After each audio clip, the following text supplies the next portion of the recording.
I am on a museum dose of mushrooms right now. I didn't want to take a micro dose because I think that's for soccer moms. That's what I think a micro dose is. Like, just take a. You don't have to be more creative at work. I just took a little bit of mushrooms to be more productive at work. You're doing them wrong. You're doing that. You should take mushrooms and be like, why do I go to work? That is the proper dosage of mushrooms. Why do I keep going here?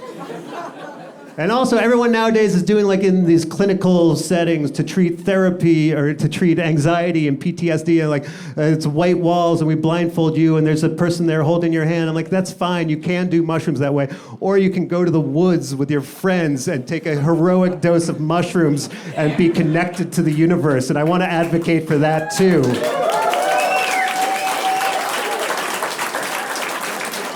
Because not everything needs to be co-opted by capitalism, all right? Not everything needs to be for profit and accepted by like academia and like Peter Thiel, all right? That doesn't, we can still be wild, we can still be underground, we can make an event that has all of us coming together in a room and being like, what the fuck was that? I didn't do a heroic dose. Because I've done that before, and it's... I'll tell you what happened last time I did a heroic dose of mushrooms. Because my friend, sometimes shit gets heavy, my friend asked me, do you think when we die, you're turned into dirt, or do you believe in reincarnation? I was like, I don't know, I think your body, you go into the ground, you decompose, yeah, you turn into dirt, and then like the worms crawl through you, and the sun shines down on you, and the water comes into the soil, and some DNA part of you gets activated, and you're just like, I gotta go towards the light, and then you just start going towards the light, and then one day you're at the surface, and you're like a bird with like a beak and its shell, and you're just trying to like get above the surface and go towards the light, and then you're a blade of grass. And then you're above the ground, and then some cow comes by and like eats you, and you're inside this cow, and you're like, well, that's trippy.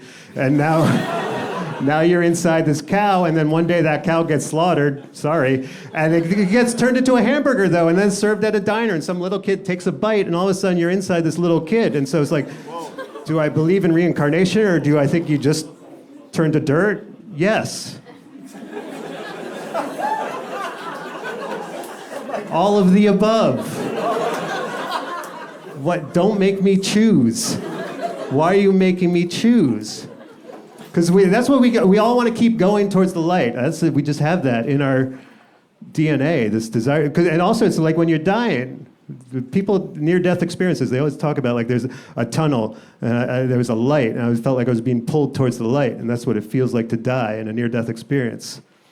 And then I started thinking about like, well, what does it feel like to be born? If that's what it feels like to die. I was like, well, probably when you're being born, you're inside your mom's birth canal, and it probably like feels like there's just this long tunnel, and then, you know, something spreads and some light comes in, and you're just being pulled towards the light. And being born maybe is just another version of dying, and dying is another version of being born.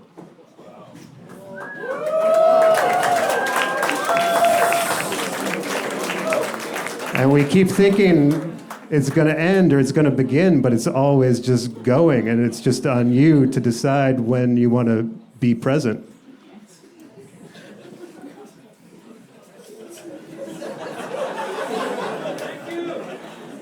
And that's why I'm never taking a heroic dose of mushrooms again. I'm never doing it again.